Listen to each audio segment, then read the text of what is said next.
What's up, YouTube fam? Welcome back. Today I'm giving you my easy peasy smoky eye for hooded eyes, and I'm giving you all my do's and don'ts, my best advice. It's gonna be quick. We're only gonna use 2 shadows, 2 brushes, and we're out the door to live our lives, which we're not allowed to do right now, but you get it. By the way, this is the first time of me styling my hair in a way so that my natural curls are out, but that is not this video. I have filmed everything.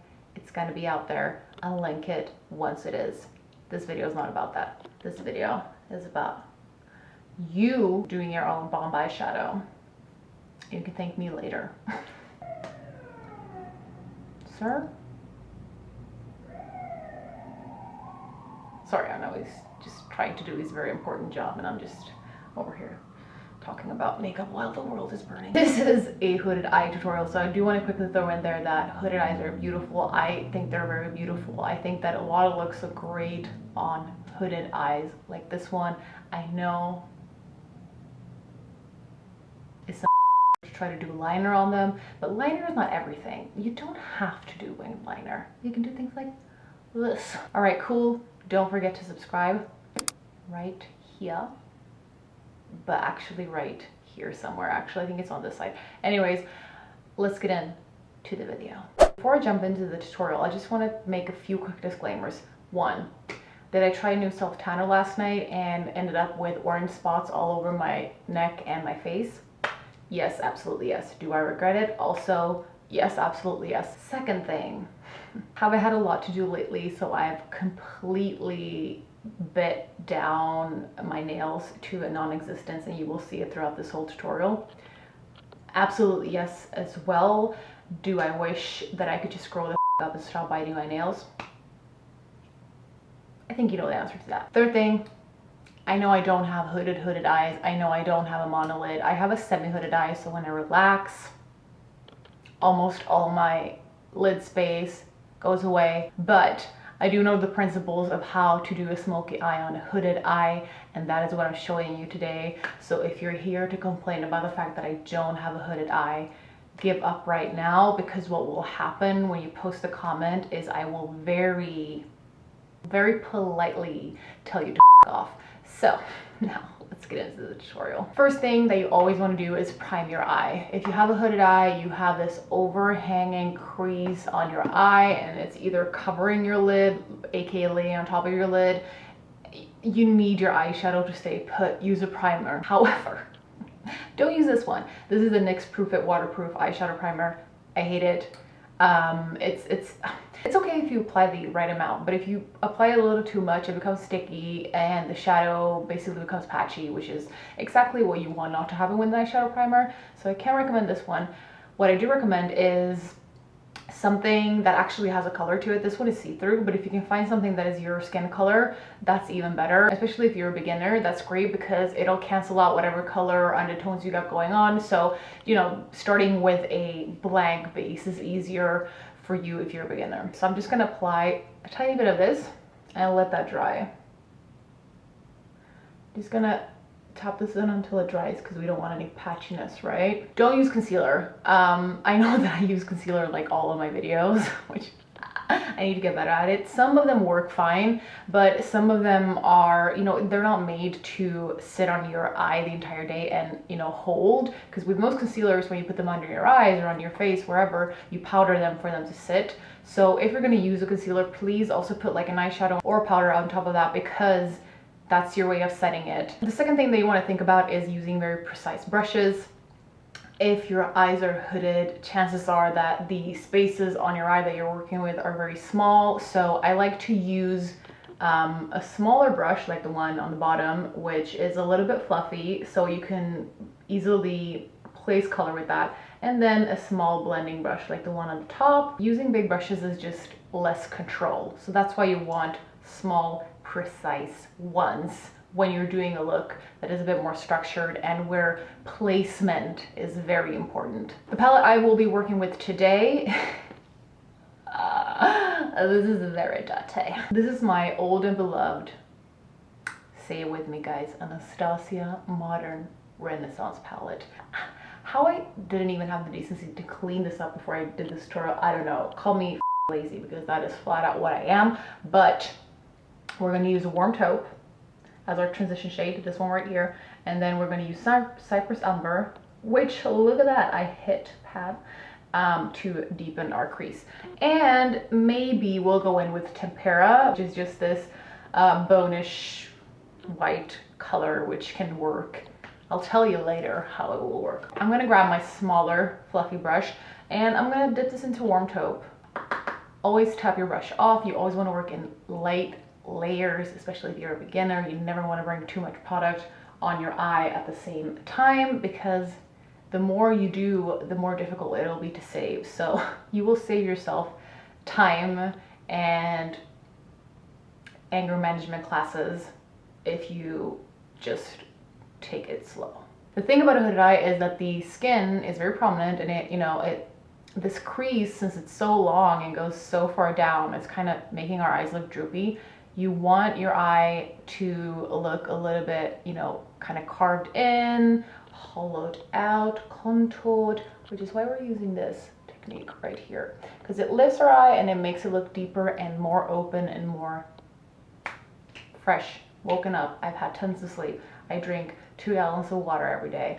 We're going to use dark colors where we want to contour that out, and with a hooded eye especially, you want to use a matte shade, because a shimmery shade highlights. And what does that do? It makes the area that you're applying it to stick out. Well, you want your hood to back off, basically.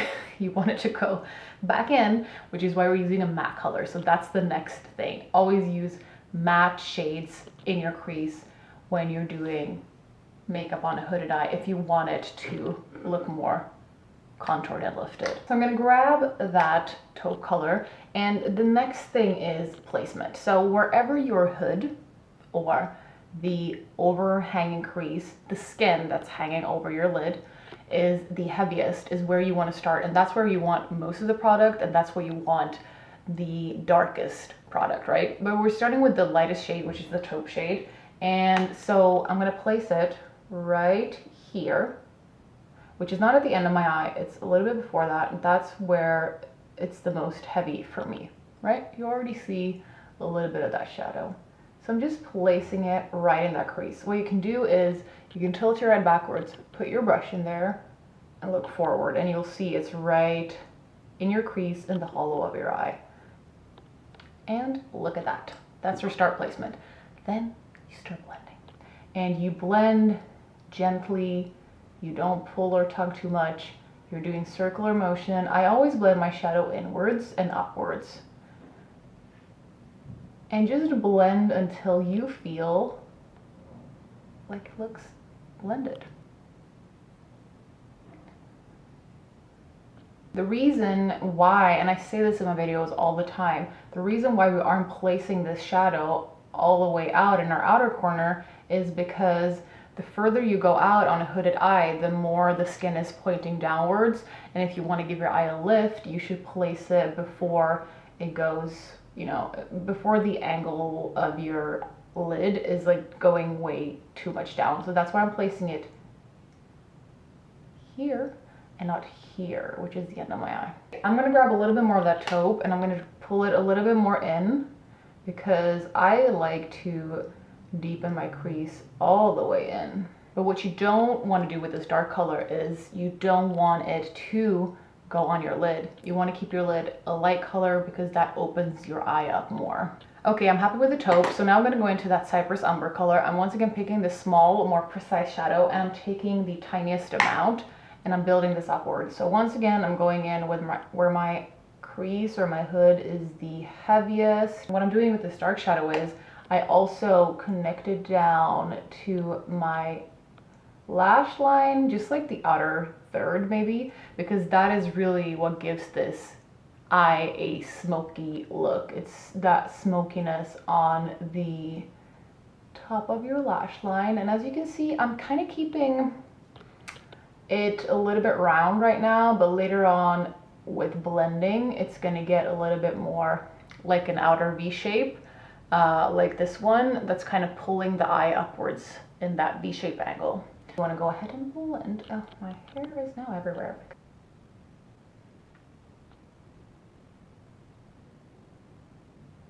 Now you just go in and intensify this however much you want. I like quite a dark eyes. The thing also, because you know, people with really hooded eyes, they don't have any lid at all. So, sorry, that was really bad illustration. But like, since you don't have, I'm sorry, it's the only way I can show you. But since you don't have any lid at all, you are mostly going to be working on top of your crease. So just make sure that wherever that dark is, it's above the crease and not too far out. What I do sometimes, because now I can see that this dark brown isn't really blending too well, then I go back into that taupe, take just a little bit and tap it off, and then I go over that dark brown. That transition shade going over on top of that darkest shade will really, really, really make sure that you have a seamless blend. And then blend, blend, blend. I'm just gonna go in with a little bit of that taupe. You can grab a more precise brush if you want to, and I'm gonna go on that lower lash line, and then I'm grabbing a little tiny bit of Cypress Umber, and I'm just putting it on the outer lower lash line, just to connect that to the top, basically. Now this last step is completely optional. Some people like to do this. Go into that very light shade, whatever is like a light nude shade to you, and grab any of the brushes, and you can just swoop a little bit of that onto your lid, your inner part of your lid too. And then just blend it in a little bit with dark colors. You could also put some right down here, although I recommend, once again, to even with this very light shade, stay with a matte shade. There we go. I'm gonna put on some mascara and I'll be right back. All right, this is the finished look. I threw on some mascara, I touched up my makeup a little bit, and I put the sweater on because it's freezing in here. Anyways, this is what it looks like. And as you can see, if I fully relax, you can still see the little bit of shadow that's going on. And I feel like it's very wearable, very everyday, very pretty. That was it for today's video. It was a short one. I hope you enjoyed it. I hope it helped you out. And if you liked it, please give this video a thumbs up. That will mean so much to me. And don't forget to subscribe, because most of y'all are not subscribed. It's like 80% of people who watch my videos are not even signed up to see my video. It makes no sense to me. Anyways, I'll see you in the next one.